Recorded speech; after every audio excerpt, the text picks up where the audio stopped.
So in this Visme tutorial video, I'm going to be showing you guys how to add shapes to a design here on Visme. So first thing you have to do is open up Visme, go to the left hand side of your screen, and I want you to press on the graphics tab right here. So right in between basics and photos, simply just go ahead and press on graphics. Now once you're here, there's a whole bunch of different options, but if you just scroll down a little bit to under what's it called, basic, this option right here says shapes. So simply just go ahead and press on shapes. Now, once you're on this screen, you can go ahead and view all the different shapes if you want.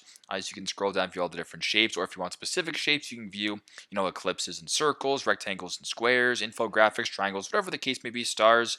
So if you wanted to add a heart to your design, maybe a star to your design, you can add whatever the case may be. You can go to all.